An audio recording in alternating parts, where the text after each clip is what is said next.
those in the comments there on Facebook, and we'll get to those after the fact. But tonight, this evening, we have a very special program, and we want to get to that as soon as possible. But before we do that, pause their meeting so we can rise for the Pledge of Allegiance.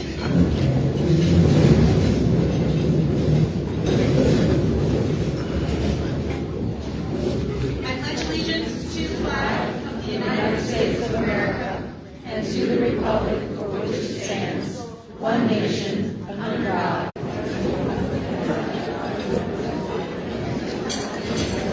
As you all take a seat, we're going to go over some acknowledgments before we start the program. And first, I'd like to take a moment to point out that we have the League of Women Voters of Orange County. We are a membership organization, grassroots, fighting to defend democracy. And many of you in this room are members. But for those of you who are guests, we encourage you to apply. Membership can be found at www.lwvoc.org. For those of you who are students watching on Facebook Live, you can go to our website and join us. We really need you in this fight this election year. Secondly, I'd like to introduce and acknowledge some of our elected officials. Many of our leaders are elected officials, and that's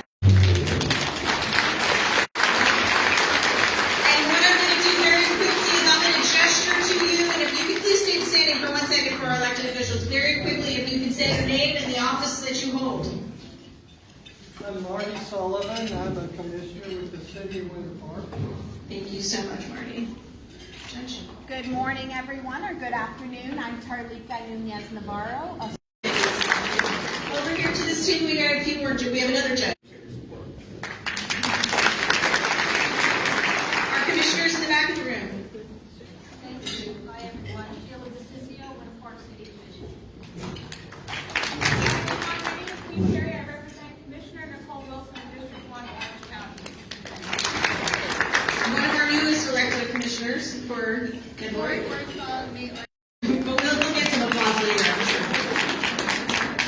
And these elected officials don't get elected unless they're candidates. So we'll start on this side of the room. Ladies, yes. Hi, everyone. My name is Amanda Santiago-Loza, and I'm running for Common Court Judge.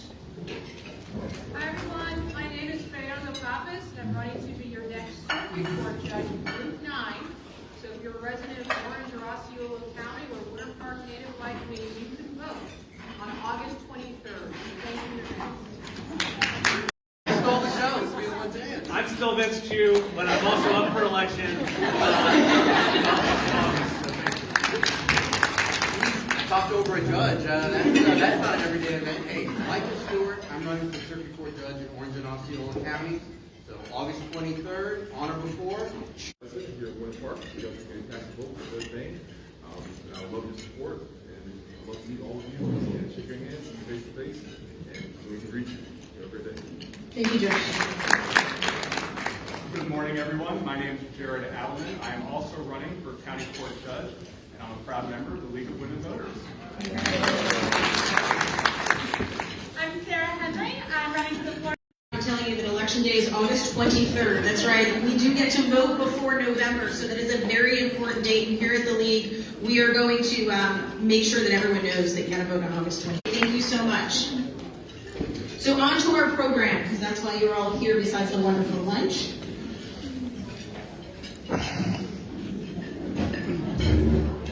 This program is going to be talking about voter confusion, and as we know that that's been kind of the theme that we see across the country that has been fueled by the prior president's unproven allegations that the election results for 2020 were not valid, that they weren't true. And so out of our state, as well as across the nation, that undermines our voting integrity. And we know as the League of Women Voters that it's one of the safest things we do in our country is vote. Voter fraud is not a thing. It does not happen at the rate at which people are saying it does.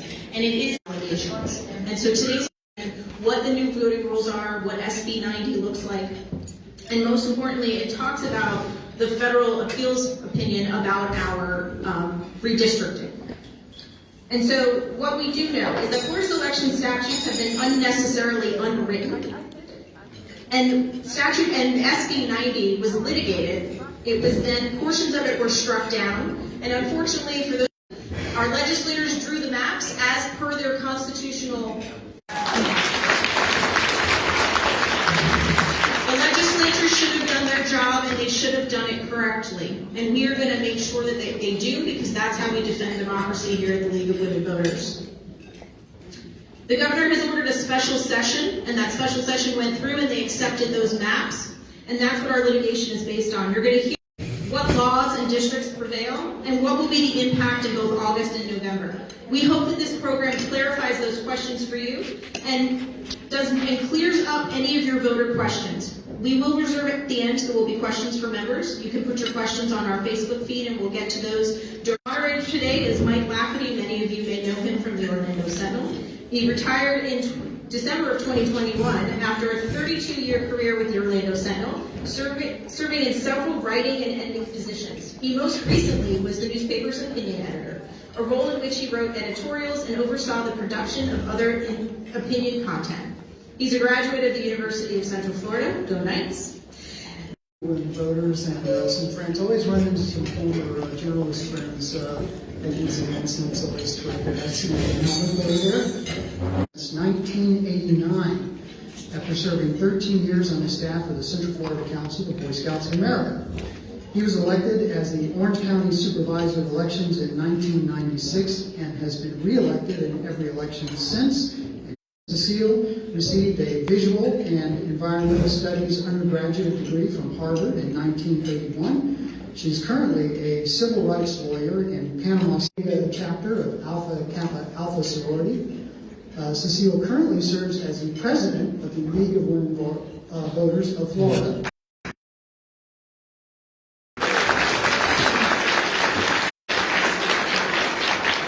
You can go on up, but I'm not quite done yet. She is the first black woman to serve in this capacity. She is a past president of the League of Women Voters of Bay County. Cecile previously served as chair of the Florida League's efforts on, as well as heading up the healthcare action team. With her legal knowledge and experience as a practicing attorney, she was the lead advisor and main witness for the multi-organization lawsuit that included the Florida League of Women Voters as a lead plaintiff to strike down the 2021 SB 90 election law, and the league won. Although, as we've learned, that has changed, and we'll talk about that a little bit more. Candidates, I want to thank you for your time. I want to remind you that we do not have a great deal of time here, so I would urge you to be both complete and concise as much as possible. I know that's a big ask. For the sake of brevity, we're going to refer to a couple of legislative bills that were passed. SB 90 is the bill that passed in 2021. That was in response to the 2020 election, which had been referred to as the gold standard for the rest of the nation. Talking about was the one that was just passed this last spring, and that one is SB 524. So, candidates, Bill, I'm going to start with you if you don't mind. Can you give a quick synopsis of both of these bills and how they change? Well, I think the simple answer is that it really put a lot of onus back on the election administrators and how we do our business. I think when you get down into it, there's very little changes for the voter themselves. Yes, you're going to be asked for more information if you don't have, like your Florida driver's license, that whole thing, this $25,000. I can't say those two words. Your secure ballot intake station being unsupervised, it's a personal $25,000 fine on the supervisor. Well, Cecile, what does the League of Women Voters take on these two bills that have passed these past 2 years, and how do they affect the ability of the average person to get out and cast a vote? Well, I would agree with Supervisor Cowles with regards to that horrible burden and unnecessary burden that has been placed on supervisors of elections and their staff. Forbidding that, and it just opened it up for a lot of people who have multiple jobs, do shift work, have a lot of intergenerational family responsibilities. And interestingly, many people that fit that category are black and brown citizens. They often have lower end wage jobs, requires two or three jobs, and they have jobs where they can't just set off and go in line. That was a horrible affront and is going to negatively impact voters. The other thing that we experienced was with regards to third-party vote elections, such as the League, and small churches and organizations that want to register others. If you're doing other things, you've donated your time because of your passion, and out of your own mouth you have to kind of scare off the voter with those warnings that you may not turn your application in. So those are some of the things that were very harmful to voters in the League. Well, very quickly, one other issue is, and you all can maybe both clarify. A felony. Okay. Bill, I want to follow up with you. You've been doing this a long time now. How many instances of voter fraud have you encountered during your time as supervisor of Orange County, which is the fifth largest elections office in the state? Very little. Again, I think the key thing we have to look at is the actual act of fraud or the perception of fraud. And then it's the uniqueness where people come to this state, this community from elsewhere, and they bring the rules from the other jurisdictions. But in our case, in looking at actual cases of fraud, how you found a person voted here and voted elsewhere. The sad news for Florida is that the one state that's not a part of it is New York. So again, we as supervisors are the ones who it over for prosecution, and that's out of our hands. Okay. Well, we're going to dig into some of the specifics of the laws in a minute. But I wanted to talk for a minute, a couple of things, I suppose, about where the legal challenges to these stand. Cecile, you were... I was listening to it this morning. Initiative, which is fair districts. We all worked very hard for that, and the citizens approved it at almost 63%. And so it is a part of our Constitution, but it is direct democracy. And so we have the governor basically flouting that, and knowingly, he has said, I know this doesn't comply with what the law says right now, but I think it's going to change. And so that's why he's advocated and insisted on punishment. There is no intent required. You simply cannot do this. So that's what the hearing is about today. The congressional, that's on congressional. On the congressional. So again, just very briefly, what is the 2021 law known as SB 90? Where does that stand legally?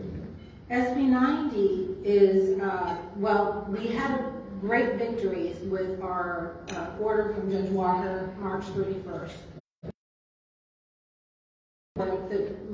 Taking off the drop-off limitation, so reverted back to the way it was before, allowing us to assist people with comfort things within 150 feet of the voting area. And we didn't have to do the warnings anymore. The judge also we put on a pre-clearance. This past spring, 5/20. Clearance. Okay. So we were protected up until the stay. So the stay lifted our protection, and now 524 has risen and is out there controlling us. And yes or no, will we be challenging that law? That is under discussion. Okay. Bill, I wanted to come back to you because we were talking a lot today about the confusion that some of these changes have caused and how some of that's focused on election supervisors' offices. What are you all still waiting for now? You have an election coming up in August. What's still... Well, the biggest one that is holding us up is we need the Congressional Map. Because with the Congressional Map, it's the last piece. We've already got the State House, the State Senate, we've got the County Commission, we've got the school board districts, but we can't do that. I mean, there's some supervisors that are very lucky, so it doesn't really matter to them, that number, unless they change the numbering system, which goes back to if somebody draws a new district, or if the court says draw new districts, and we have to wait for them to draw, Time's running out. What is the drop dead date? Well, when would you have to know in order to tell June 13th through June 17th is candidate qualifying. Anything not possible. Again, I think what happens is the trickle effect that I just covered with all the other timelines. Statutory, I mean, the 45 days for the military ballots is a federal law, so we have that to deal with. Okay. Well, so let's get to a couple of specifics on the new laws that I think maybe just as sort of a consumer issue for some people who are sitting in this room and people who might be listening into this. Bill, I'll just present this to you first. One of the new provisions said every 2 years. Now, it used to be you asked for mail ballot, you kept getting one. But now you have to re-act, basically. So can you describe how that works and what people have to do? Elections, that was your first, and 2020 was your second. So your 2 years expired. So you would have to request a new one on that scenario. Under this new legislation, they said it was 1 year. But what they grandfathered in was, if you're a voter who requested a you don't have to ask for one in 22 if you already had it for the first time in 20. Okay? And then on top of that, we've had city elections. Winter Park representatives in here. Maitland definitely on the value of... we were mailing postcards to voters for city elections to tell you if yours expired so that you could renew it. So we've gotten a lot of new ones off of that process.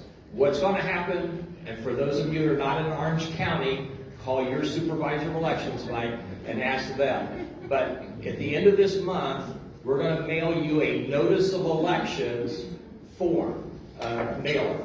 And on that mailer, right at the bottom, is going to say your status for vote by mail. You have one, you don't have one.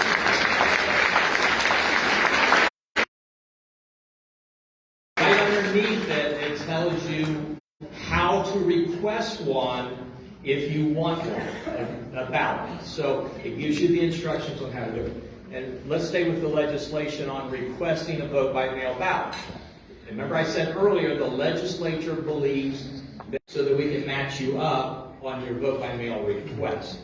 The good news for Orange County, when that legislation happened in 2021, SB 90, we went ahead and looked at our file to see how many voters did not have a driver's license or social security number on their record.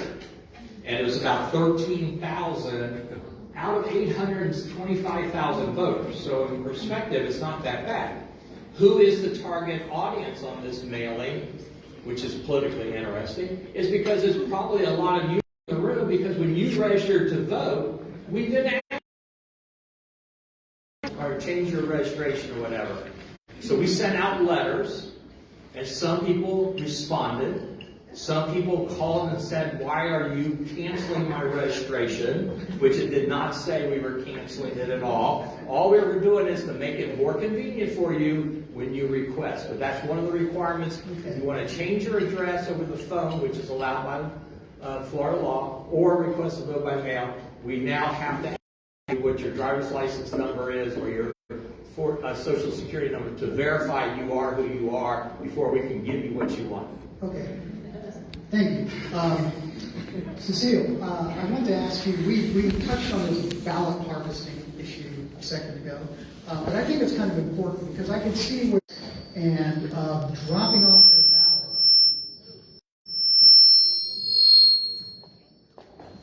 Is that me? Okay. Can you still hear me? Yeah, great. And just dropping off a ballot for an elderly neighbor or something like that. Can you get back to that and just sort of reiterate what the rules are on that and how people can stay out of trouble? A ballot to distribute a ballot. So it's not just a matter of transporting the ballot. Any aspect of it, if it's more than two in an election outside your family. So it's really compressed the ability for people to help voters throughout Florida understand what they can and cannot do.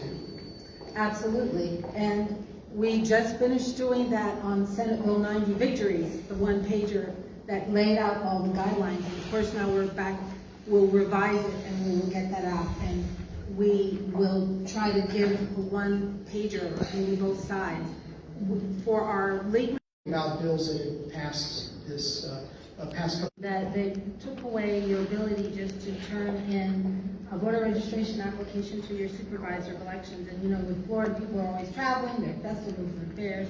So if you didn't have the ability to mail it in or drive it in and if you don't do that, that's a violation. And they also went to the penalties. The penalties used to be a maximum of $1,000 a year under Senate Bill 90. Under Senate Bill 524, the maximum penalty is, get this, $50,000 a year. So that is very concerning, and the league has always established very carefully. We have all these safety measures placed in there, but it's certainly something that has got our attention. Okay, and that $50,000, who has to pay that? The league or the person, the individual who's It would working on be it? the organization. Your status as you are registering as a third-party voter registrant. Even if you're an individual, you're an organization under the statute. So the league is one, and individuals who are not members of the league, they're one. So it is your status. Okay. And Bill, before I'm going to try to talk loud now since my mic is off. This, the forbidden words, drop boxes. And so tell us again, how has that changed? What do you all have to do now, and where can you put them? And how is that going to affect the ability of people to just fill out their ballot and go? 20 election, and we're going to have 20 early voting sites again.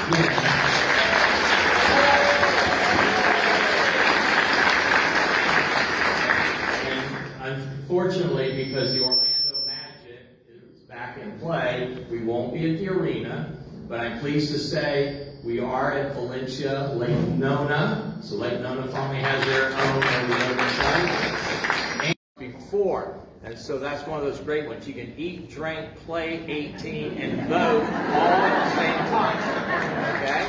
So, but there will be drive-through drop-off there. We already had multiple staff covering them. The big one in the legislation is all of us have any reports, any stuff in front of our office. But when it's this early voting or election time and ballots are out, we went and we invested in cameras.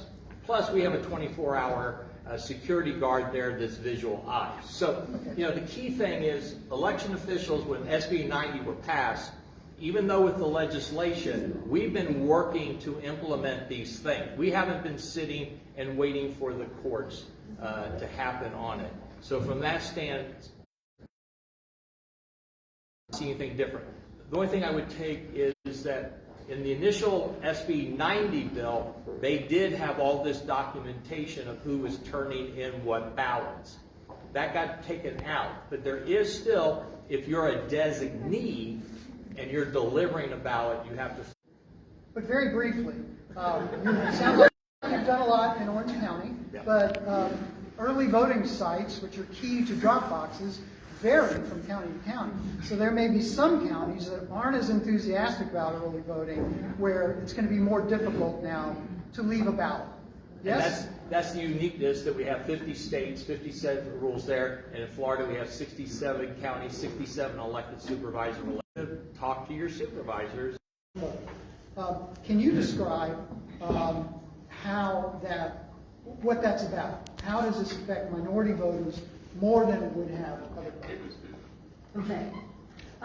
First of all, the judge heard expert testimony of 3 or 4 statutes, Amendment 4, Senate Bill 1355, and I think another one, Senate Bill 90, and I think he actually looked at Senate Bill 524.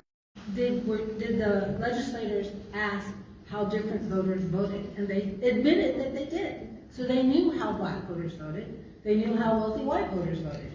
And they had that information. And whichever way the black people were voting more, when it goes to the polls, you know, they extended early voting, it's changed.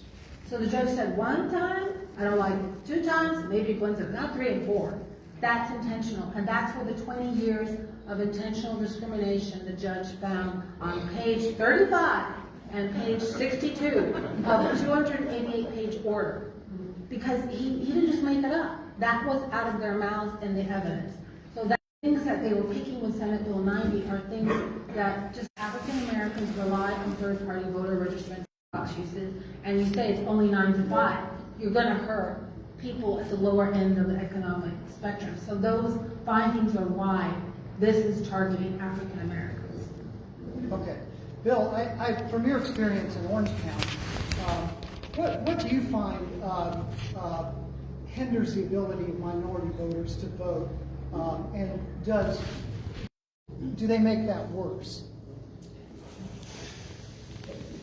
It makes it more of a challenge, and we need more people like the league to be out there promoting. But if we talk about Orange County, the Puerto Rican population has not been fully implemented, properly implemented, and there's a lot of confusion in the community with that. And then there's all of these other things, and I'm trying to say with the issue things, how many of you really believe you get called for jury duty because of your voter registration? There's some people who believe that. It's now driver's license, but not that.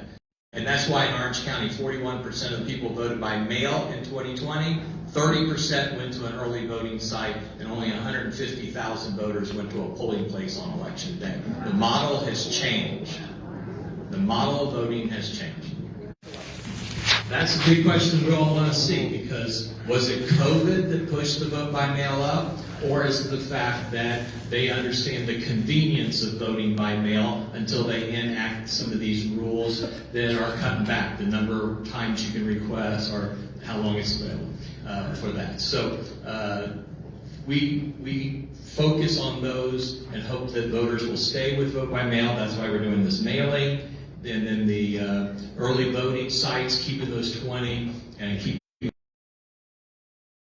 because that meets their work schedule. I want to, either of you can take this question, but one of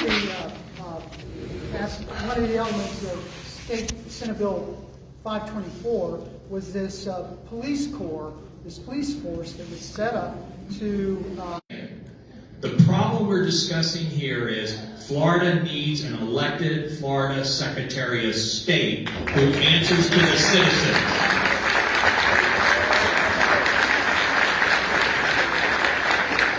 So the scary part to his question is they put the police force in, and they're going to be housed in the Secretary of State. The Secretary of State reports to the governor.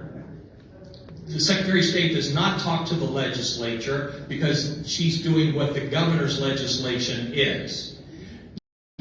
Half of these law enforcement officers are going to be in her office, and she will deploy them. They're not all law enforcement, they're also legal, doing research and all. But even she's already said that her helpline, her voter fraud helpline, is going to be manned by one of these individuals assigned to One person will be assigned to each Florida Department of Law Enforcement regional office. So there'll be one assigned for this region that will cover the 13 different counties under them. Those will be the ones we'll hear from, but we work with the FDA. Bottom line is, we don't have the ability to do anything but provide evidence, information for them to investigate. But if you look in the governor's write-up for it, number 6 in the write-up said, also make sure the supervisors' elections are in compliance with Florida laws, rules, and stuff. So it's very scary, and we don't know until we experience what it's going to be like. So they're going to be policing you as well? Yes. Okay. Yes, they're going to be grading us. All right. Election shenanigans in Florida recently have been people in South Florida having their voter registration changed without their knowledge from Republican to Democrat. The other one are... What's the other way? I'm sorry, Democrat, Republican. Or no party information. Yeah. But the other story has to do with these candidates who are NPAs who are running with apparently the express purpose of trying to sabotage the campaign of another candidate. Do you know whether any of these enforcement mechanisms that have been put in place under SB 524 are going to address those instances? Well, the ghost candidate issue with people running with the exact same name who had no intention of actually running, they just put the paperwork in to siphon off votes. It may have been bribed to run. Right. That has not been addressed at all. That was asked on the floor of Senator Houston. They asked him exactly, no, the Ethics Commission will handle that, which has no teeth.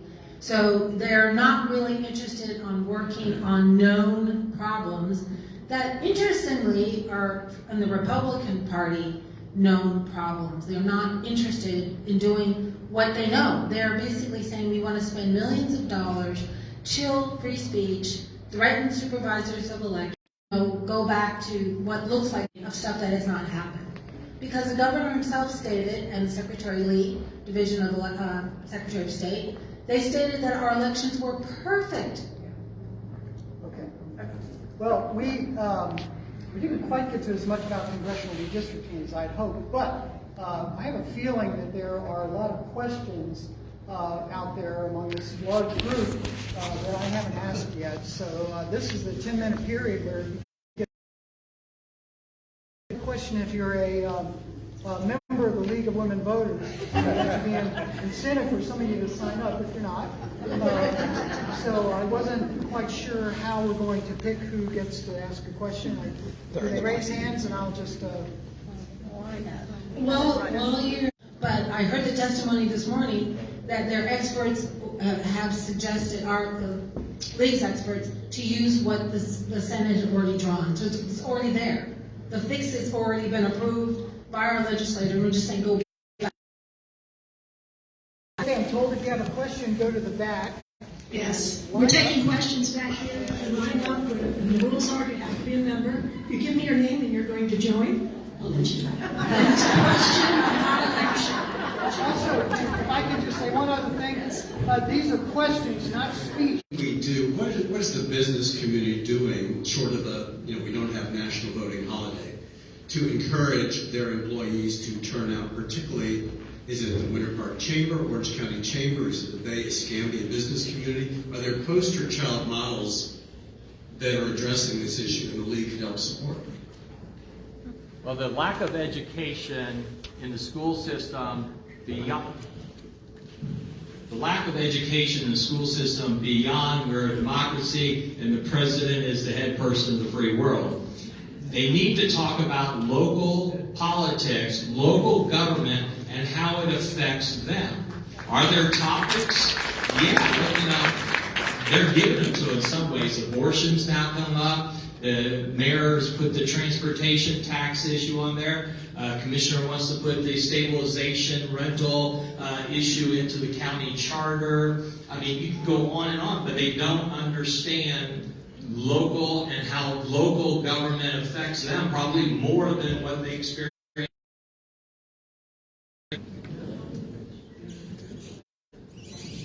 Bill, this is mostly for you. It has to do with the so-called police force. And I guess my concern as somebody who's worked the polls is, are they going to be in uniform? Are they going to be allowed to patrol the line of people? I mean, what kind of...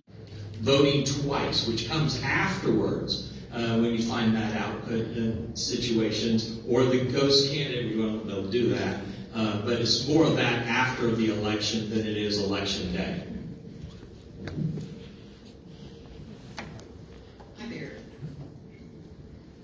So I want to say to Cecilia and Bill both, what I want to say is thank you, thank you, thank you.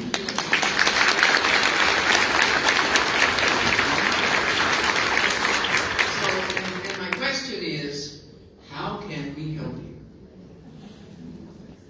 Well, I think it's the things that you're doing, and that's registering, education, side of it, and just making sure people know what the rules are. And on the other hand, I have to put a shout out here. Two things. One, thank you, League of Women Voters. I'm the precinct program.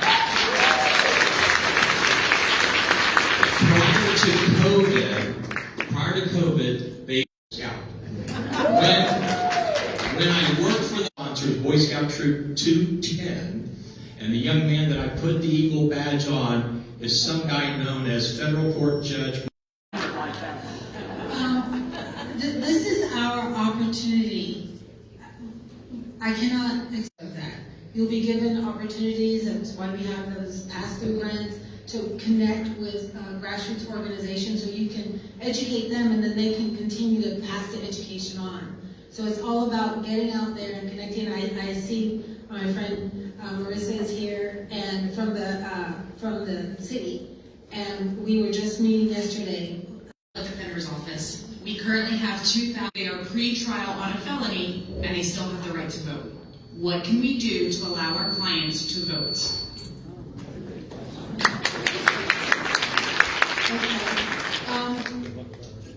I would say contact the league office and of course contact the supervisor of elections, but not just in that county, it's old stuff or from another county. So we have learned, because the league has a program where we're training pro bono lawyers to look at people's records to help them be able to vote and determine what they need to do to vote, and even go to court to modify their sentence so they can vote.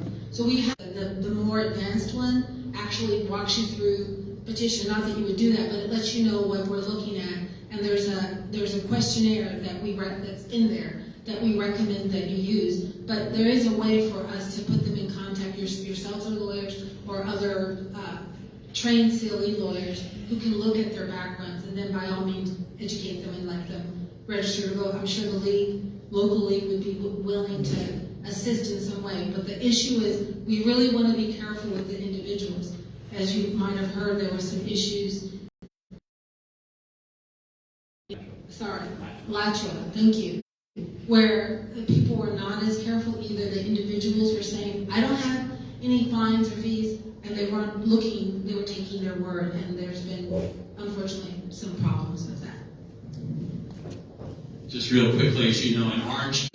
After for a while, so if you have any questions for them, I'm sure they'll be happy to talk to you. And I'd like to ask you to give a...